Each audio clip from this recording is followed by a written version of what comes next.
La Zona Cero. Pero qué bélicos, qué agresivos nos han venido esta noche Carlos Corrales y Jesús Callejo. Han elegido como tema monográfico la agresividad en el arte, en la cultura. Y la verdad es que viendo la nómina de personajes, cada uno de ellos ya de por sí tiene un monográfico exclusivo. Pero bueno, hoy vamos a hacer una miscelánea, vamos a presentaros por lo menos 4, que seguro que van a provocar alguna que otra sonrisilla. Porque bueno, si os hablamos de Caravaggio, si os hablamos de Quevedo, si os hablamos de Alonso Cano, bueno, pues seguro que pensáis, bueno, hombre, pero estos son grandes de la cultura, de la pintura, de la literatura. ¿Qué tendrán que ver con la agresividad? ¿Qué tendrán que ver? Querido Jesús Callejo, buenas noches. ¿Qué tal? Muy buenas noches. Menudos eran, de armas tomar. De armas tomar. Agresivos, belicosos, algunos facinerosos. En fin, había de todo, porque el arte no está reñido con el mal o el buen genio, ¿no? En este caso con el mal genio. Y algunos de estos artistas pues se caracterizan precisamente por eso, ¿no? Incluso algunos participaron en duelos. Es muy conocido el caso de Cyrano de Bergerac, que mucha gente cree que es un personaje de ficción y existió en la realidad, no tenía esa nariz tan prominente como le pintan, pero sí que era un duelista profesional, era un espadachín consumado y era tan audaz y tan fino con la espada que como los versos, o sea que era un buen poeta y además un autor de novelas de ciencia ficción, más bien de anticipación como se llamaban entonces. Querido Carlos Canales, buenas noches. Hola, buenas noches. Y nada como ser pendenciero, ¿verdad? Además es que era la mejor manera de progresar a veces en aquella época, pero también te podías buscar la ruina, y yo he traído 2 casos de los que a uno le sirve al principio de su carrera para ser más conocido y progresar más, y otro que desde el principio se vio que tenía un carácter que iba a acabar mal la cosa. Bueno, pues mira, vamos a empezar precisamente con Quevedo, porque yo creo que eso va a enganchar mucho a nuestros oyentes, porque este sí que ya la fama le precede, ¿no? Claro, Quevedo además es una de las figuras menos conocidas de España. Le estaba comentando yo a Jesús que le he elegido Quevedo entre las cosas porque estoy leyendo un libro de Fernando Martín Lainez, Escritores Espías, que le dedica un capítulo entero a las andanzas de Quevedo en Italia como conspirador, como espía y agente del duque de Osuna, que era el virrey de Nápoles y Sicilia, y como intrigante y verdadero agente de servicio de lo que era entonces el equivalente, era una cosa más privada, pero bueno, de lo que hoy llamaríamos el servicio secreto español ante la corte de Venecia, donde bueno intentó participar en una conspiración para derribar al Dux, y bueno, era bien conocido porque manejaba muy bien la pluma, pero manejaba excelentemente bien la espada. Y hemos de decir que este hombre forzado no iba, o sea, lo hacía con gusto. No, lo hacía con gusto. Él es cierto que utilizaba mucho el ingenio para atacar a sus adversarios, a aquellos que consideraba que merecían el ataque de su ingenio, a los otros, los que consideraban que merecían la punta de la espada, pues espada que les daba. Es decir, no perdía mucho el tiempo. Además, en eso es muy curioso porque era bastante común en otros escritores de este tipo y de esta época que, por ejemplo, Quevedo no se le hubiera ocurrido pegarle un espadazo a Góngora, ¿no? Simplemente insultaba de miles de formas, pero normalmente de forma ingeniosa y aguda y con creatividad. Sin embargo, en otros casos no perdía el tiempo, directamente sacaba el sable y punto final al asunto. La verdad es que él se quejaba mucho. Góngora también le dio, También le dio a Sí, todos eran. Sí, pero bueno, pero no en el sentido del que vamos a hablar hoy. No, porque era más preciosista. Claro, porque estamos hablando más de la agresividad, y efectivamente, a Quevedo le molestaba mucho las calumnias, como él decía, de los noveleros y sediciosos. Y no perdía tiempo cuando se trataba de considerar que le estaban atacando, y por ejemplo cuando estuvo implicado en el famoso asunto del que ahora hablaremos un poco, pues él decía que, por ejemplo, que él estaba dispuesto a defender a España de cualquier ataque que recibiese tanto desde el exterior como de ciertos naturales que en esto se ocupan. Y la verdad es que cuando se te ponía en aquellos tiempos que era jovencillo y agresivo delante, era un tipo terriblemente peligroso, sobre todo porque no lo parecía. Como es bien conocido, esas gafitas que llevaba, que en realidad eran gafas que sujetaban sobre la nariz. Eran Quevedos. Claro, se llamaron Quevedos en España por él, sí, efectivamente, los puso de moda en Madrid. En realidad las gafas, como es bien conocido, son un invento italiano. Estaban ya muy extendidas en la época, pero la verdad es que la gente era menos miope que ahora. Quevedo las usaba de manera habitual y como cojeaba un poquito y era un poco de enclenque, pues todo el mundo pensaba que, bueno, este no tiene 2 tortas. Y en el Madrid de la época, que era terrorífico, que se podían matar en cualquier esquina, pues la verdad es que Quevedo era de cuidado. La verdad es que es el carácter clásico de cómo alguien aparentemente, bueno, dedicado a la cultura, al arte, a la literatura y de un aspecto pues, no especialmente agresivo, podía ser una persona que, bueno, que era además terriblemente peligroso y pendenciero y que era muy difícil de controlar. Era algo así como cuando se enfada el profesor Haddock en Tintín. En Tintín, sí. Que se enfada 2 o 3 en toda la serie, 2 o 3 veces. Con esos abruptos célebres, ¿no? De macaco, mono, apache. Pero que cada vez que el profesor Haddock se enfadaba en Tintín, bueno, alguien acababa muy mal, porque le pegaba una paliza. Sí. Pues es algo muy parecido. Capitán Haddock, bueno, pues... Así que bueno, seguiremos, como sigue hablando de varios, supongo. Sí. Quevedo, pues bueno, yo creo porque es el pendenciero por excelencia de nuestras letras. Y ahora contaremos casos. Y bueno, pues incluso hubo un juicio muy muy popular entre los literatos de la época, y nada, se sometieron a juicio al propio Quevedo, y le nombraron de todo, le llamaron de todo, y le condenaron casi al fuego eterno. Bueno, ¿y de Alonso Cano qué sabemos? Pues mira, que era coetáneo de Quevedo, o sea, Claro. que también era de la época, era de la corte de Felipe IV, que en esa corte de los milagros, la cantidad de cosas que ocurrieron por entonces, ¿no?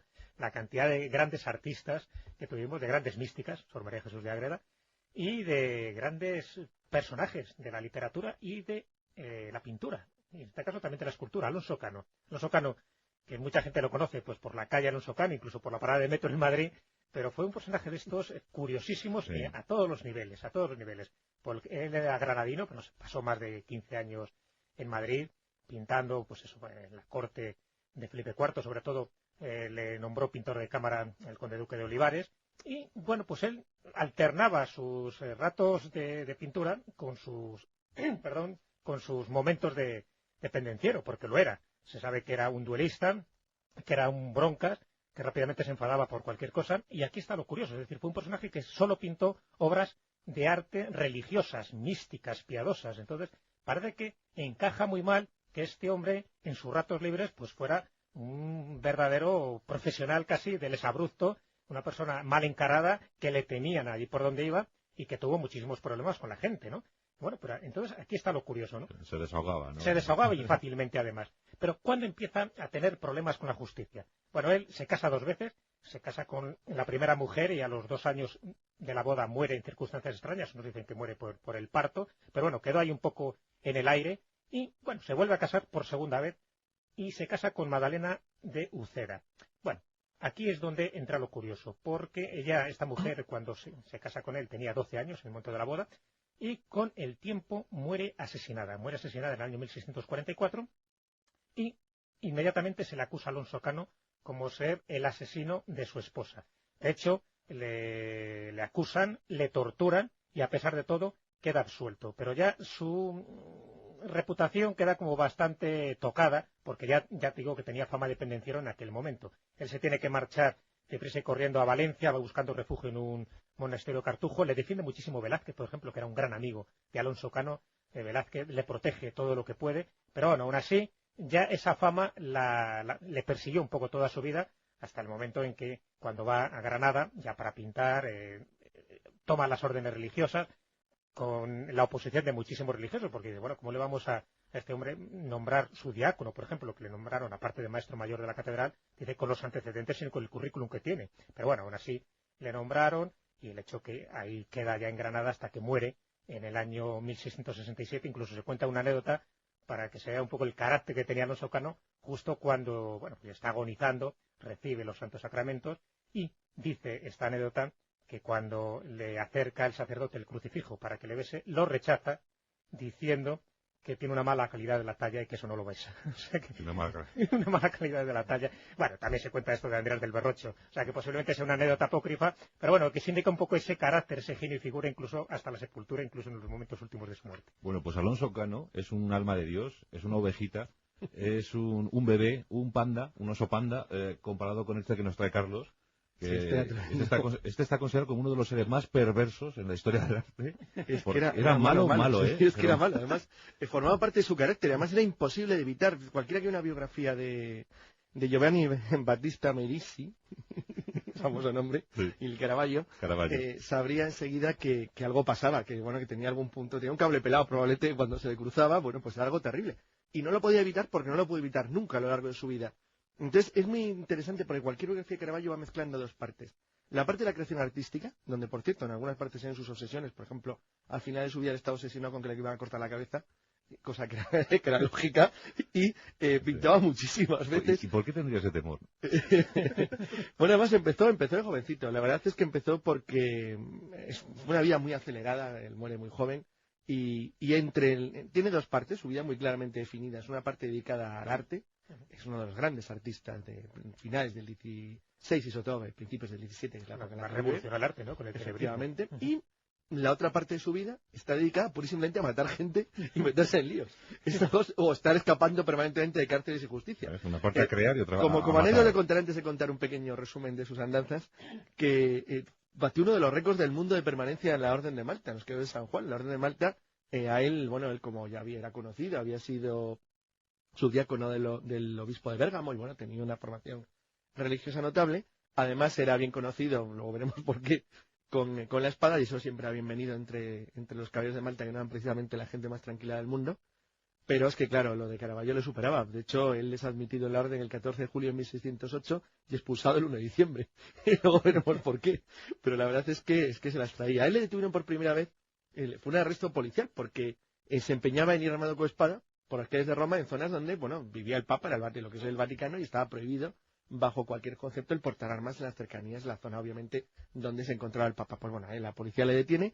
Y dado que no había manera de convencerle de que dejara el arma, la arrestan. Pero él en aquel entonces pintaba para el cardenal Francesco del Monte, y bueno, eso le ayudó bastante, consiguió salir de prisión y le pusieron en libertad. Pero no sirvió de nada, porque poco tiempo después vuelve de nuevo a ser arrestado por acusar, esta vez porque le pegó una paliza a un artista, a Girolamo Stampa, que decía que era un mal artista, y bueno, pues le cogí y le destrozó. Entonces le volvieron a detener y, bueno, volvió a salir a la calle y poco después le vuelven a detener de nuevo por volver a ir por la calle sin espada por una zona prohibida. Entonces, como no aprendía, porque al parecer tenía algún tipo de, está claro que tenía algún problema, él, bueno, estuvo trabajando para diversos nobles conocidos, para eclesiásticos. La verdad es que él siguió evolucionando como pintor, pero en 1603 de nuevo se le ocurrió, lo peor del mundo que le pudo pasar es que meterse con Caravaggio era muy peligroso.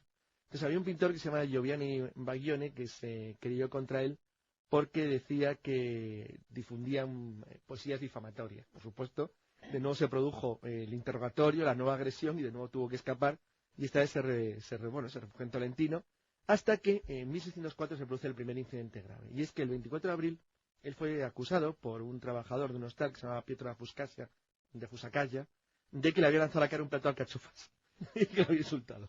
Hasta ahí parecía algo normal, pero él tuvo una especie como de conducta muy agresiva a lo largo de todo el año 1604, fue una especie de crescendo terrible.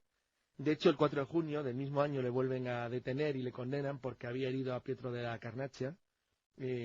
Otra vez vuelve a tener de nuevo un incidente con varios artistas menores que no le gustaba lo que hacía, a los que había insultado y perseguido.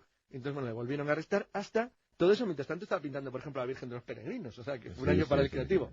Sí, pero ser pintor joven, claro, y que te visitase Caravaggio en aquel tiempo era peligroso, sí. De hecho, esto estuvo citado en un montón de causas durante el año 1605, entre otros pintores como Cherubino Alberti o Prospero Orsi, con los que tuvo incidentes de todo tipo. Pero ¿Qué edad podía tener? En aquel entonces tenía 20 y pocos años. 20 y pocos años. Pero el gran problema se produce en 1606, el 28 de mayo, cuando Ranuccio Tommasoni, que muere a consecuencia de una pelea en el campo de Marzio en Roma.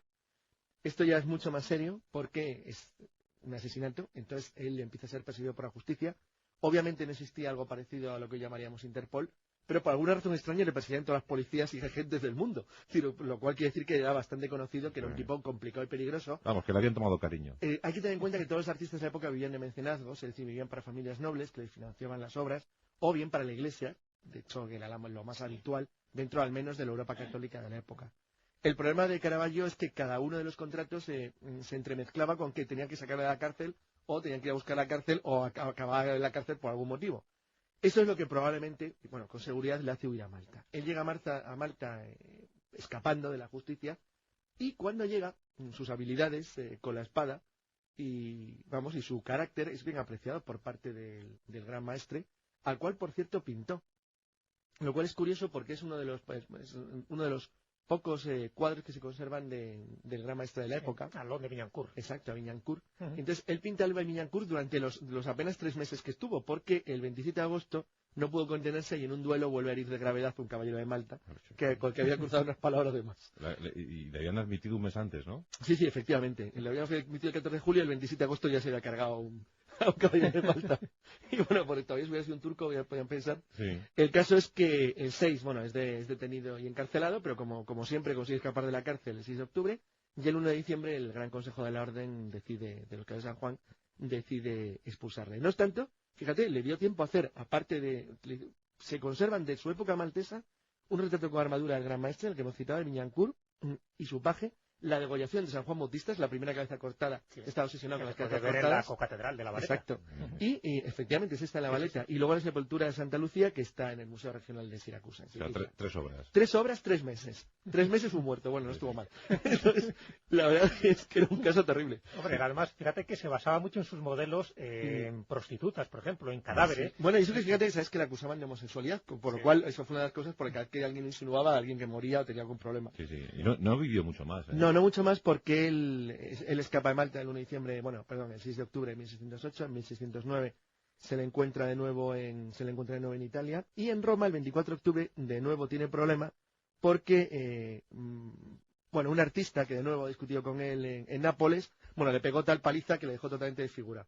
Entonces, pues como siempre, le pasó. Bueno, ahí fue él el que tuvo el problema, ¿eh? Sí, porque tuvo otra dependencia de nuevo, acabó mal herido y tal. El caso es que volvió a pintar de nuevo a David con la cabeza de Goliat, como sabes, está obsesionado con las cabezas cortadas. Sí. Y la resucitación de Lázaro, que lo acababa de pintar un poco antes de la pelea, hasta que finalmente muere el 18 de julio de 1610. La verdad es que fue una vida breve pero intensa, no hay duda alguna. Debía tener unos 30 años. Sí, ¿no? sí, poco más de 30 años. Sí. El caso es que es un caso notable de cómo se podía ser increíblemente agresivo y pendenciero y al mismo tiempo un artista magnífico. Sí, pues esta dualidad, ¿no? Este trastorno bipolar casi, ¿no? Sí, porque además se sabe que en algunas cabezas decapitadas se representa el mismo. Sí. O sea, con lo cual tenía un cierto aire masoca. Se sabe, por ejemplo, que cuando él pintaba muchos cuadros sobre la Virgen, entonces cuando él pinta un cuadro sobre la muerte de la Virgen, no se le ocurre otra cosa que poner como modelo el cadáver de una mujer que se había ahogado en el río Tíber. Cuando se enteran de esto, los clientes rechazan la obra. O sea, que él no tenía ningún tipo de problema de colocar... Bueno, hay que pensar que los mismos sospechaban que la había matado. No, era así. O sea, que, sí que vivía un poco, tenía una dualidad bastante curiosa, ¿no? Este personaje, que era, por otra parte, pues partir de otros coetáneos suyos, que vivían un poco pues entre el misticismo y la chabacanería, ¿no? En este caso eran genios, pero genios de armas tomar. Una vida rauda, ¿eh? Vida rauda, sí, desde luego vivían poco y les aprovechaban. Poco, sí. Pero este no tiene una explosión de nada en 10 años, ¿verdad? Sí, toda su obra se condensa en un tramo de 8 o 9 años. De 8 o 9 años, sí. Impresionante. Y nada, ya si queréis os cuento ya... Toda su obra y todos sus muertos. No, pero yo me imagino a los mecenas de la época y dice, acudid a la cárcel en busca de Caravaggio. Iban a la estaba saliendo por la ventana con una sábana. Se estaba escapando ahí continuamente. Llegaba, pintaba los 3 o 4 cuadros de turno. Pero es verdad, es que era rápido. Fíjate, lo de Malta es asombroso. Es que era un cuadro, un muerto. No, pero es que había otros artistas como Leoni, que se llamaba así, también italiano, también un personaje, era de armas tomar, o sea, que continuamente estaban persiguiendo la justicia, estaban pintando, estaban declarados prosenetas, porque de hecho también se le acusó a Caravaggio de proseneta. En fin, eran gente que continuamente estaban en el ojo del huracán. Para habernos matado. Sí. Eran auténticos duelistas en algunos casos, ¿no? Sí, de hecho, nuestro Blasco Ibáñez era famoso se batió en 26 duelos, ¿no? Creo. Sí, en 20 y tantos duelos. Y de hecho hay grandes escritores, en este caso rusos, por ejemplo, como es Lermontov o Pushkin, que mueren en duelos. O sea, que escribieron, pero cuando tuvieron la mala fortuna de cruzarse, o bien a espada, o bien a pistoletazo, con alguien que era más hábil que él, pues adiós, muy buenas, adiós Pushkin y adiós Lermontov. Qué célebre la anécdota de Blasco Ibáñez cuando fallece, el célebre autor, pues un amigo suyo cedió una señora valenciana, y pues con ella fue a la tumba. Y el ABC de la época, pues cometió una fe de rata. Y dice, Blasco Ibáñez enterrado con la señora. No, eso, Blasco Ibáñez fue enterrado con la señora. Otra persona realmente agresiva, pero era diferente, ¿no? Era diferente, Blasco Ibáñez fue el primer autor de bestsellers español. Uno de los duelos se salvó por la hebilla del pantalón. Le dio la bala ahí, justo. Adiós, barriga. Eran otros tiempos. Eso de que te ponían verde en un artículo y al día siguiente tienes que batirte. Cuando vivir era una cosa emocionante. Bueno, pues vamos a culminar esto, Jesús, que por supuesto ya haremos otro monográfico con más. Hay muchos más, con más de estos pendencieros. Tenemos aquí un francés, ¿no? Sí, François Villon. François Villon. Quiero buscar que no es demasiado conocido, pero bueno. Que perpetró. De todo. Pero realmente fue el más conocido del siglo XV, ¿no? Y hizo de todo. La verdad es que es otro de los personajes representativos que estuvo metido en todas las refriegas, incluso en una sociedad secreta de malhechores, que ya se las trae, ¿no? Que eran los coquillars. Y los coquillars fue un grupo muy curioso porque surgió mucho antes que François Villon y utilizaron un argot hermético para bueno, pues mandarse sus mensajitos, en fin, sus claves. En los coquillar se les llamaba así porque eran los falsos peregrinos de Santiago que luego se dedicaban a vender conchas, a vender vieiras, de ahí viene lo de coquillar. Pero bueno, al final se convierte en un sinónimo, pues eso, enfadineroso, ¿no? En una banda de malhechores. Mira tú por dónde, pues François Villon perteneció en algún momento a los coquillar. Se sabe que usaban entre ellos ese argot hermético, ¿no? Y muchos poemas los compuso con este argot, que se llamaba el Jovelín, por cierto. Y bueno, pues desde luego se dedicó a frecuentar prisiones como las prisiones del Duque de Orleans y a ser amenazado con la horca continuamente, porque mató a varios personajes. De hecho, estuvo por lo menos en media docena de prisiones a lo largo y ancho de Francia. En el 15 se mataban mejor que en el 17. Se mataba, sí, además quedaban mucho más impunes. En el 15 es que se mataba mucho. Se mataba mucho, sí. Quedaban Sí, mucho más sí. impunes. Sí. Cuando estaba en el Port Negus, en 1462, pues le denuncia, ¿no? Una vez más, porque había tenido una riña callejera, y se le acusa, se le interroga con el método del agua. Ya sabéis que el método del agua, esa tortura era terrible, la toca o el suplicio del agua, ¿no? Sí. Que era pues muy similar a lo que pues, lo hicieron los nazis, ¿no? En el baño ese donde colocaban a la víctima sobre un caballete y luego, o una escalera, ¿no? Y le cubrían el rostro con un paño, le penetraban hasta la boca con ese paño en la garganta y bueno, pues prácticamente le producían la asfixia. Bueno, pues aún así, le interrogan con este sistema, ¿no? A Villon, le condenan a la horca, pero al final, por cierto, ahí compone una de las mejores baladas, que es la balada de los ahorcados. Claro. Porque como lo veía tan inminente el hombre. Nada mejor que este tipo de presión, ¿no? Pero bueno, le conmutan la pena por la expulsión tan solo de 10 años de la ciudad de París, no quieren saber nada de él, ni por París ni por los alrededores. Y el último documento, que es este, donde hay constancia de las andanzas de Villon, que es el 5 de enero de 1463, ya no se vuelve a saber más de él. Es decir, no hay ninguna tumba, no se sabe ya qué pasó de él, si realmente muere un año o 2 años después, no se sabe nada más de él. Bueno, comenta Rabelais que en los últimos años los pasó en un castillo de Saint-Mézin, componiendo representaciones teatrales, así el pobre, intentando olvidarse de él mismo y de que lo olvidaran, porque si no iba a acabar con su cuello en la horca. Y este es un personaje curioso, ya digo, que también tiene un currículum tremendo, pero no es el momento de citarlo, pero sí un poco decir que en aquella época François Villon fue el representante más genuino de la literatura y de lo más pendenciero que por entonces se granaba. De hecho, si no hubiera llegado a viejo, porque por entonces la media de edad estaba en esos 40, 45 años, sobrepasar esa edad, que no sabemos si François Villon lo hizo, pero ya era un mérito porque en cualquier momento tenías la muerte en la esquina, ¿no? Y había que saber defenderse muy bien con la espada y en este caso también con la pluma. O sea, que sepamos, superó la cuarentena. Sí, casi seguro, porque él se sabe que nace en 1431, a partir del 63 se pierde la pista, es decir, que ya por lo menos ya tiene más de 30 años cumplidos, o sea que puede ser que a los 40 años, sí, puede ser, si es verdad lo que dice Rabelais, que todavía estuviera vivo, lo cual ya era un mérito, no te creas. Tú fíjate, con 32 años y ya el currículum Y en medio de la Francia de la guerra de los 100 años, que un espanto. Asesino, asaltante de caminos... Sí, pero es que era un mundo que aquí no era asaltante de caminos. Sí, es verdad. No, y además haciendo poemas realmente prodigiosos. Sí, uno de los poemas, pues, los que también, claro, llevan un poco en esa misma línea, ¿no? De lo que él vivía y de lo que él conocía.